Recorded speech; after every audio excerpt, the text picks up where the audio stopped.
The day deteriorated steadily on Thursday for Rachel Mitchell, a respected Maricopa County prosecutor tapped by Senate Republicans to question Christine Blasey Ford and Brett Kavanaugh, the Supreme Court nominee whom Ford has accused of sexual assault. Far from undermining Ford's credibility, Mitchell's questioning strengthened it, prompting some GOP senators to concede that their strategy had backfired.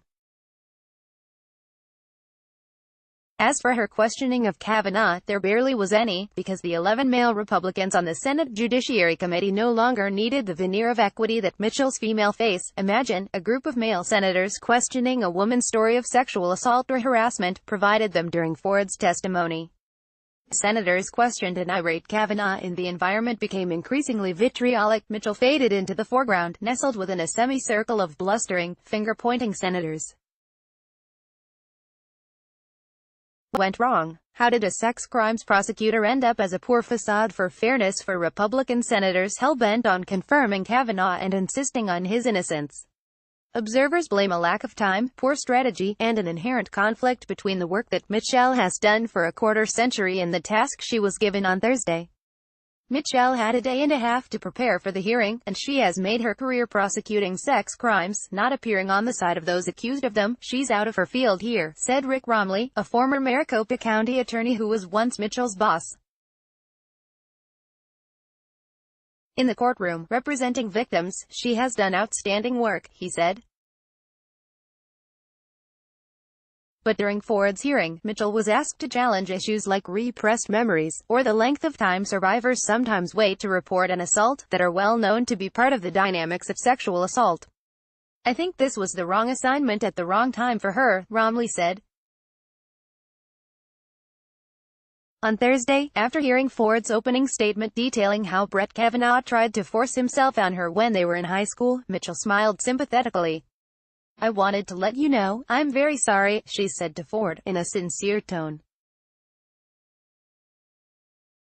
She laid out guidelines for the hearing, then began asking Ford about 5 different pieces of information from the summer and fall, when Ford sought to share her story with elected officials and with the Washington Post. Because Mitchell was taking the place of Republican senators on the Judiciary Committee, she was allotted only 5 minutes at a time for questioning.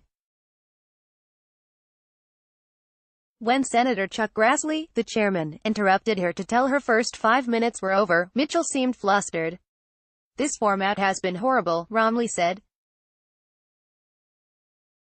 It's a horrible format for an experienced attorney to be broken up every 5 minutes, before you can even get to your point, so, in 5-minute intervals, between statements and questions from the committee's Democratic senators, Mitchell proceeded to ask Ford questions about the details of her story, like how Ford knew it was Kavanaugh who had put his hand over her mouth to repress her screams as she fought to push him off of her one night at a small gathering in 1982. When she was 15, Mitchell was given an impossible task. Paul Bender, Facebook, Twitter. More shares. It appeared to me that her initial approach was going to be challenging the credibility of Mrs.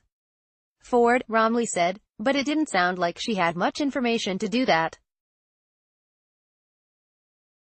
She was hoping that an answer would give her an opening for a gotcha moment. That didn't happen. Instead, Mitchell asked questions to which she didn't already have the answers, or questions that did not seem important or even relevant. She grilled Ford on her fear of flying, trying to point out that although Ford had not wanted to fly to Washington, D.C., for questioning, she would take airplanes for vacations. None of those questions elicited new facts, or successfully cast doubt on Ford's credibility as a witness. Mitchell was given an impossible task, said Paul Bender, a professor of law and dean emeritus for the Sandra Day O'Connor College of Law at Arizona State University. She was put in a completely unfamiliar role, sort of backwards. I couldn't believe the Republicans were getting a prosecutor to do that, because that makes it looks like Kavanaugh is a criminal defendant. Mitchell questioned Kavanaugh briefly, in a way that seemed for show more than anything. After drinking, had he ever woken in a different place than the one he fell asleep in, or had he ever woken up with his clothes in a different condition? Had he ever ground his genitalia against drive? Christine Blasey Ford, or tried to remove her clothes? No, Kavanaugh dutifully answered, over and over. What else would he have said? Then, Republican senators started taking over their 5-minute allotments, and all hell broke loose. On multiple occasions, Kavanaugh proclaimed his love for beer, and in an exchange most likely unprecedented in a Senate hearing, a discussion of flatulence happened. Senator Lindsey Graham all but shouted during his statement defending Kavanaugh, violently jabbing his index finger into the air and toward the Democrats. Compared to that scene, Mitchell did the Republicans a great service. If the Republican senators had cross-examined Ford, they might have grown just as livid as they did during Kavanaugh's hearing, Bender said.